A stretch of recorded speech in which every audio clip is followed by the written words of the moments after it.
سلام تخوركم سخاتلتنا لمودو ما بحدش فيديو مسيلو لما انت عاوزو حيورا ميديا ازراراب زلو ጉዳይ ያሰብን ጥያቄ የማይቀበል ኢትዮጵያዊ ባንዳ ነው ሲል የመከላከያ ሰራዊት አስታወቀ نخباب شمونت عمتات هاب دنب تقاومو دحر مصنح ناب هاغراو دنبو تمليسو نوسات من اسيات ممهرن من قحن صنحه ውሸት ነው ኤርትራ አትደራደርም ኤርትራ ከኢትዮጵያ ጋር ለመደራደር ዝግጁ ናት የሚባሉ ዘገቦች ጀነራል ባጫ ደበሌ እዋጓለው ከሚለው ከሻቢያ ጋር አንድ ወቅት ተማርኮ የሻቢያ የኪነት ቡድን ውስጥ በዘፋኝነት በአስተዋቂነት በተወዛጅነት ይሰራ እንደነበረ ስንቶቻችሁ ታውቃላችሁ?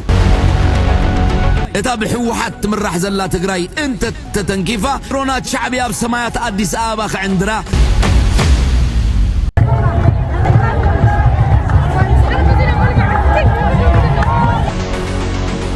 ኤርትራ ምስ ትግራይ ሻዕቢያ ምስ ወያኔ ሕድሕድና ብኩናት ንኻኣቱ ከይደቀሰ ዝሓድር ዘሎ ብዙሑን ዝጽዕር ዘሎ አብይ አህመድ hello I am Shala 24 I am from Eritrea president and I am president from Eritrea I am in Eritrea I am from Eritrea I need democracy all in Africa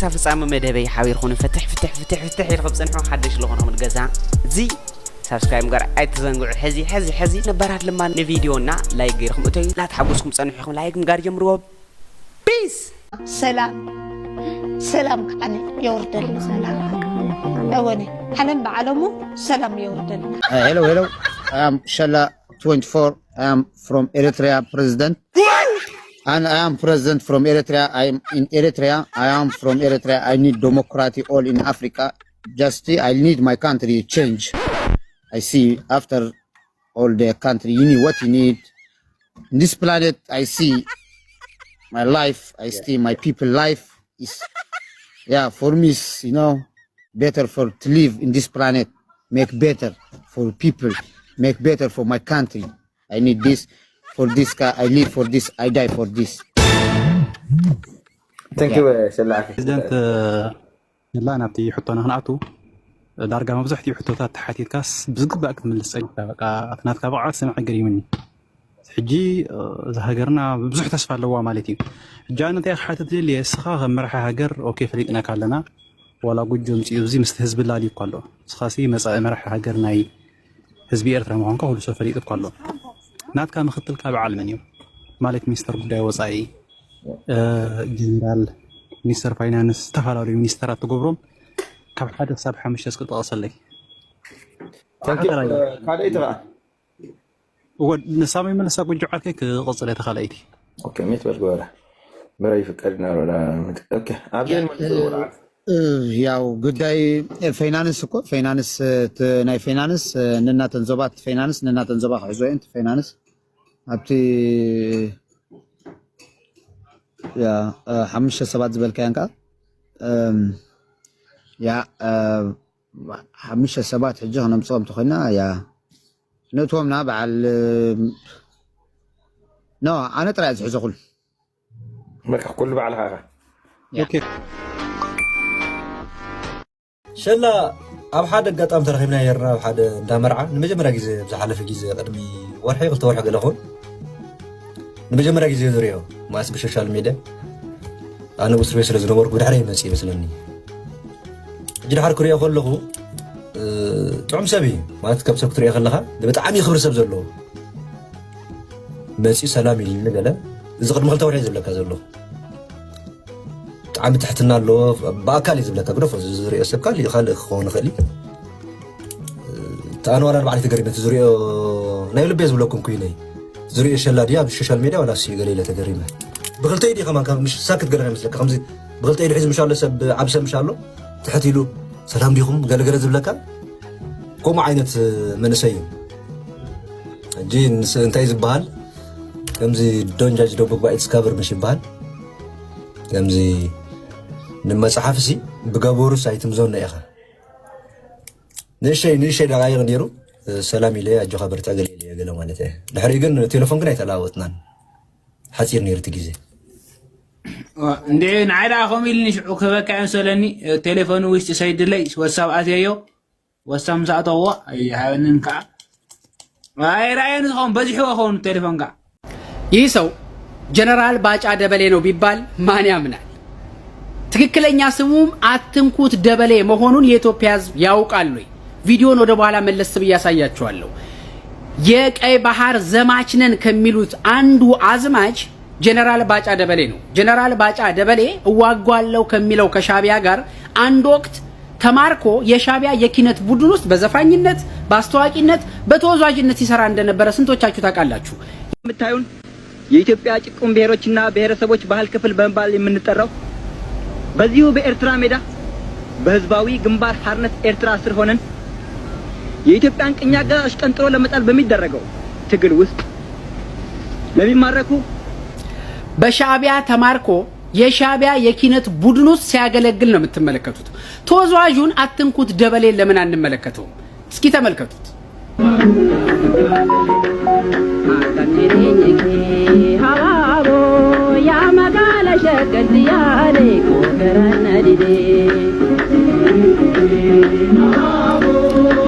እንግዲህ አንዱ የአብይ አህመድ ዝነኛው ጀነራል የሻቢያ ምርኮኛ ነው። ከብርሃኑ ጁላ ጀምሮ በሻቢያ ያልተማረከ የአብይ አህመድ ጀነራል የለም። የብልጽግና ጀነራሎችም አክቲቪስቶችም ሳይቀር የሻቢያ ምርኮኞች ናቸው። እነዚህ ናቸው እንግዲህ ቀይ ባህር እንዘምታለን የሚሉት የአብይ አህመድ አምባሳደር ነን የሚሉ እነ ሌንጮ ባቲ ምናምን የሚባሉ ሰዎች የኤርትራ በረሃ ውስጥ በታጋይነት ቁጭ ብለው ማሽላ አገዳ የሻቢያን የማሽላ አገዳ ሲያጭሉ እንደነበረ ስንቶቻችሁ ታውቃላችሁ? እነዚህ ናቸው እንግዲህ መልሰው ሻቢያን ካልወጋን የሚሉት። ወዳጅ መልሰ ይዘህ ሄደህ ምትማግደው ኢትዮጵያዊ ወጣት በተአምር አይኖርም። ኣብ አፍሪቃሲ ብዛዕባ ባሕሪ ብዛዕባ ናይ ጎረቤት ደሎ ሽግራት ብዛዕባ ካልእ ዝተፈላለዩ ጸገማት ዝበዝሐ ግዜ ክዛረብ ዘይትሰምዑ እሞኻ ካብቶም ኣዝዮም ጸለውቲ ዝኾኑ መራሕቲ ናይ አፍሪካ ሓደ እንድሕር ኣሎ ኮይኑ ፕሬዚደንት ናይ ሃገረ ሩዋንዳ ፓውል ካጋሜ እዩ ማለት እዩ። መጀመርያ ኣብዚ ዝሓለፈ ሰሙን ኣብ ውሽጢ ሩዋንዳ ካብ ኪጋሊ ኣብ ዝተፈላለዩ ካልእ ቦታታትን ኬና በፂሕና ኣዝዩ ብዙሕ ዝኾነ ቦታታት ርኢና ኣለና። ብደረጃ ኢንቨስትመንት ድዩ ብደረጃ ሲስተም ድዩ ብደረጃ ካልእ ኣሰራርሓ ኤዱኬሽን ሲስተም ናቶምን ዝምልከት ሓደ ኣዝዩ ሰፊሕ ዝኾነ ናይ ቱር ዝሰራሕናያ ቪድዮ ኣብዚ ሰሙን እዚ ኣብ ዩቲዩብ ክንዝርግሖ ኢና። ኣለ ግን ኣብዚ ክትፈልጥዎ ዘለኩም ኣብ 1994 ኣብ ውሽጢ 11 ወርሒ ከባቢ 1 ሚልዮን ዝኸውን ህዝቢ ናይ ሩዋንዳ ብሕድሕድ ኩናት ጠፊ እዩ። ካብዚ ንድሕር ድማ ክሳብ ዛሎም መዓልቲ ዕለት ኣብ ኣዝዩ ጽዑቕ ዝኾነ ስራሕ ዝነበረ ፕሬዚደንት ናይ ሃገረ ሩዋንዳ ፓውል ካጋሜ ነታ ሃገር ካብ ዘየለ ኣተሲኡ ሎሚ ኣብ ውሽጢ አፍሪካ ጥራይ ዘይኮነት ካብ ዝበዝሐ ክፋላት ናይ ኤውሮጳ እውን ካብተን ዝበለጸ ሃገራት ንኽትከውን ኣዝዩ ብዙሕ ዝኾነ ጻዕርታት ገይሩ እዩ። እዚ ክብለኩም ከለኹ ሩዋንዳ ኣዝያ ንእሽተይ ዝኾነት ዓድያ ከባቢ 14 ሚልዮን ዝኾኑ ሰብ ኣለዋ። ዝኾነ ይኹን ኣክሰስ ናይ ባሕሪ የብላን፣ ዝኾነ ይኹን ሪሶርስ ወይ ሚነራልስ የብላን። ሓይሎም ብምሉኡ ኣብ ቱሪዝም። እዚ ኩሉ እናኾነ ከሎ ግን ሓንቲ መዓልቲ ብዛዕባ ባሕሪ ይኹን ብዛዕባ ባህርያዊ ሃብቲ ከማርሩ ተሰሚዖም ኣይፈልጡን እዮም ህዝቢ ሩዋንዳ። እዚ ክብለኩም ከለኹ ብኩሉ መንፅር ኣናጻጺረ ይኹም ዝብለኩም ዘለኹ የአሰብን ጥያቄ የማይቀበል ኢትዮጵያዊ ባንዳ ነው ሲል የመከላከያ ሰራዊት አስታወቀ። ወደንና ፈቅደን ስለምንሞትላት ኢትዮጵያችን ጠንቅቀን እናውቃለንም ብሏል። በመግለጫው የመከላከያ ሚኒስቴር በይፋዊ ፌስቡክ ገጹ ላይ ባሰፈረው መልእክት ታዲያ ለኢትዮጵያ ብሔራዊ ጥቅም መረጋገጥ የትኛውን መስዋዕትነት ለመክፈል ለሰከንድም እንደማያቅማማ ገልጿል። በጳጉሜ 4 ቀን 2017 ዓ.ም የተመረቀው የህዳሴ ግድብ በመጥቀስ የቀይ ባህር ጉዳይም እውን የማይሆንበት ምክንያት እንደሌለ በጽኑ እናምናለን በማለትም አቋሙን አስታውቋል። በመሆኑም የቀይ ባህር ብሎም ደግሞ የአሰብ ወደብ ጥያቄ በየትኛው መነጽር ትክክል እንዳልሆነ ለመቀላመድ መሞከር ከባንዳነት ውጪ አንዳች ውሃ የሚያነሳ አመክንዮ ሊኖረው አይችልም ሲል መከላከያ ሚኒስቴር መልእክቱን አስተላልፏል። እናንተስ በዚህ ጉዳይ ምን ትላላችሁ? ሐሳባችሁ ነው። ምዕዎ ሞዚ ዶንቆሮ ዶክተር ማዕረኽ እንደይ ጊላ ምዃኑ ከም ዘኽርዖ ትግራይ እንድሕር ዳኣ ተገንፂላ እሞ ካብቶም ናይ ኣምሓሩ ቫልዩ ክጠፍእ እየ እንተኢላ በስመ አብ ክትገድፈኒዋ። ምክንያቱም በስመ አብ ዝፅሓፎ በስመ አብ ወልድ መንፈስ ቅዱስ አሐደ አምላክ እክደከ ሰይጣን ናይ ዘራ ያዕቆብ እዩ። ካልእ ንኣኩተከ በሰላመ ቅዱስ ገብርኤል መልአክ ቅድሚ ምግብን ድሕሪ ምግብን ዝግበሩ ጸሎታት ዝፅሓፎም መንኻትብሎ ዘጊወርግስ ዘጋስጫ እዩ። ስለዚ እዚኣቶም እውን ክትገድፎም ኢኻ ገላዩ ጽውጽዋያት ኢትዮጵያ ኮይና ኣብ ከምዚ ናይ መንፈስ ቅልውላው ከይነኣቱ እዩ ኣብ ባህላ ዞም ኣቦታት።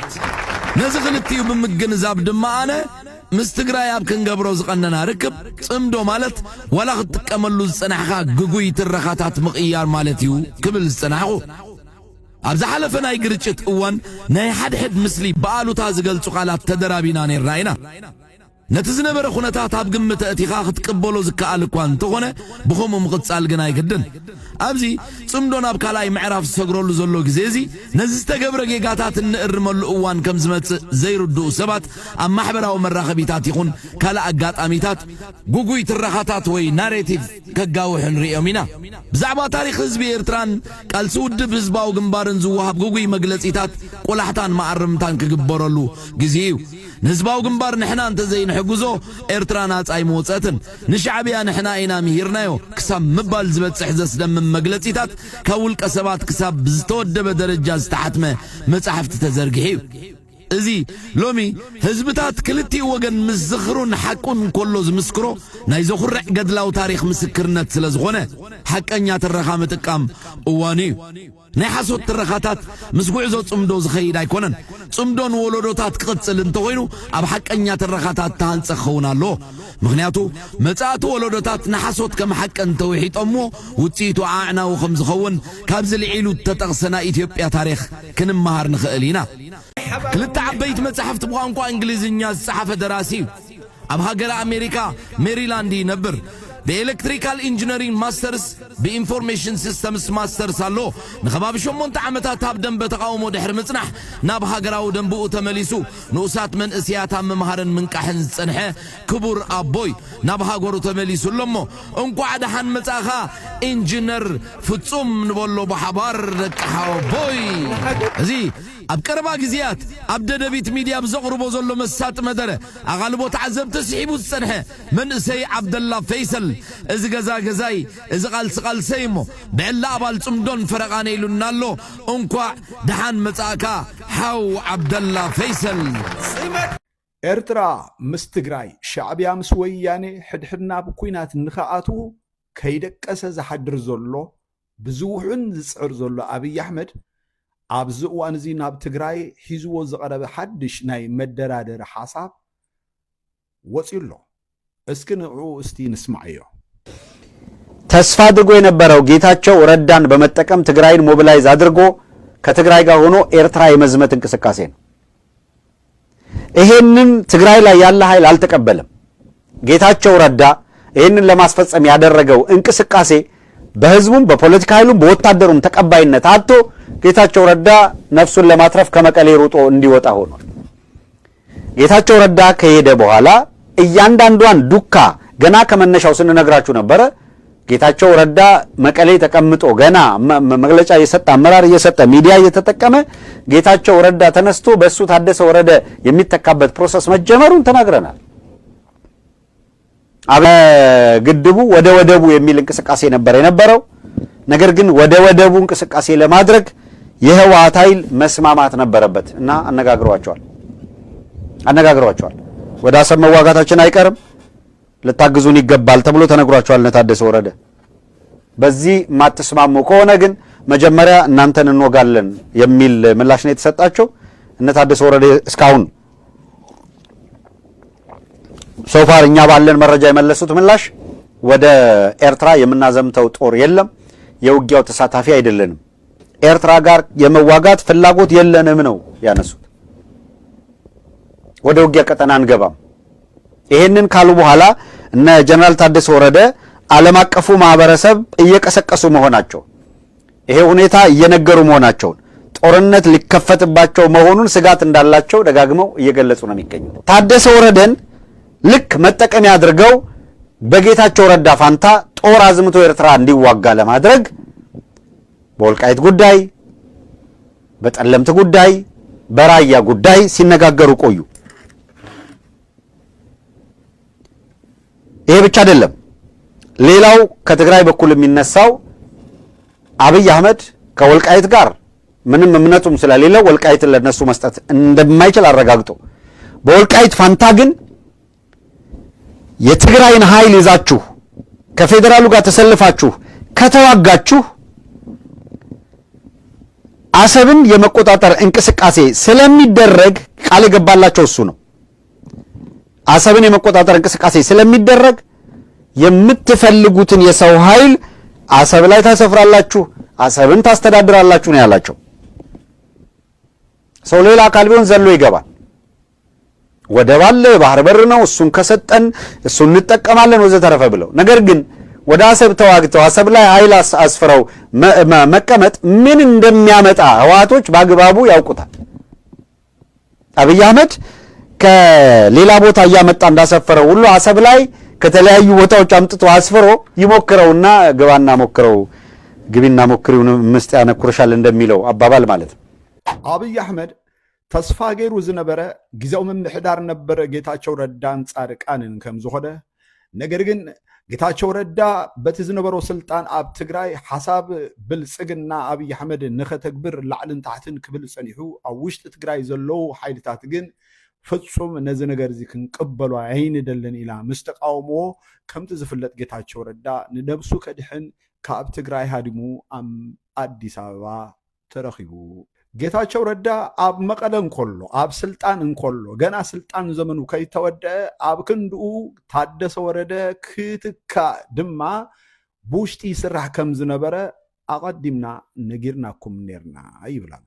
ብድሕሪ እዚ ድማ አብይ አሕመድ ካብ ግድብ ናብ ወደብ ብዝብል ሓድሽ ጎስጓስ እቲ ዝሓሰቦ ናይ ኤርትራ ኩናት ንምኽፋት ሓገዝ ይደሊ ነበረ። ሕጂ እውን እንደገና ተመሊሱ ንሕወሓት እዩ ኣዛሪብዎም ዘሎ። ስለዚ ድማ ክትሕግዙና ይግባኣኩም እዩ ማለት ናብ ኤርትራ ወይ ድማ ዓሰብ ንምውራር ኣብ ዝግበር ኩናት ክትሕግዙኑ ይግባኣኩም ኢሉ ድማ ንታደሰ ወረደ ሓቲትዎ ከም ዝነበረ ታደሰ ወረደ ግን ብመጠን እቲ ጊዜያዊ መንግስቲ ክልል ጥራይ ዘይኮነሲ ብመጠን እቲ ኣብ ውሽጢ ትግራይ ዘሎ ረብሓ ንህዝቢ ትግራይ ብዝጠቅም ረብሓ እዚ ኩናት እዚ ኣይኩናትናን እዩ ንሕና ክንሳተፎ ኣይንኽእልን ኢና ኢሉ ከም ዝመለሰሉ ይሕብር ኣሎ። ናብ ኤርትራ ዝኽፈት ኩናት ንሕና ምንም ተሳተፍቲ ክንከውን ሸውሓት እውን የብልናን ኢሎም ከም ዝመለስሉ ኣብዚ ከምዚ ዓይነት ኩነታት እንከለዉ ታደሰ ወረደ ዝምርሖ ክልላዊ መንግስቲ ክልል ትግራይ ድማ ኣብዚ ሰዓት እዚ ንሕብረተሰብ ዓለም ዲፕሎማት እዚ አብይ አሕመድ ዝበሃል ኩናት ክኸፍተሎም ይደሊ ከም ዘሎ ምክንያቱ ንወደብ ዓሰብ ንኤርትራ ንምውራር ብዝግበር ኩናት ዘይትሕግዙና እንተደኣ ኮንኩም ንዓኹም ኢና ክንሃርመኩም ኣብ ዝብል ዘረባ በፂሖም ከም ዘሎ ብምሕባር ይርከባሎ። እምበኣር ኩልኻ ኤርትራዊ ኣስተውዕል። ታደሰ ወረደ ኣብዚ ሰዓት እዚ ኣብ ክንዲ ጌታቸው ረዳ ኮይኑ ናብ ኤርትራ ብዝኽበር ኩናት ቀንዲ ተሳታፊ ንምግባር ንህዝቢ ትግራይ ብዙሕ ጎስጓስን ፃዕርን ክገብር ከም ዝፀንሐ ፌደራል መንግስቲ ይነግረና ኣሎ። እዚ ግን ኣብዚ ሰዓት እዚ ብዛዕባ ወልቃይት ጠገዴ ሁመራ ዝበሃል ናይ ምዕራብ ትግራይ ብዙሕ ዘረባ ይገብሩ ከም ዝፀንሑ ብዛዕባ እዚ ዘረባ እዚ ግን ምዕራብ ትግራይ ኣይንበኩምን ኢና ኣብ ክንድኡ ግን ንዓሰብ ክንህበኩም ከተመሓዳድርዎ ዝደለኹሞ ዓይነት ሰብ ኣብኡ ክተስፍሩ ትኽእሉ ኢኹም ኢሉ ዛዚሙሎም ኣሎ። እዚ እንታይ ማለት እዩ? እዚ እንታይ ማለት እዩ? ሕድሕድ ኤርትራን ትግራይን እናተዋግኡ ንዝንቲ ዕለት ክነብሩ ድሌት ኣለዎ ማለት ሎማ ዓንት ነበር ቪዲዮታት እዚኦም ይመልስሉ ለርማ ቀጻሊ ብካልእ ቪድዮ ክሳብ ዝምለስ ኣብ ዝክፍለየኩም ዘቀኒ የለይ ምሳይ ሓብድኩም ስለልፀናሕኩም ባይ ባይ ባይ ባይ ባይ ወድሓንኩም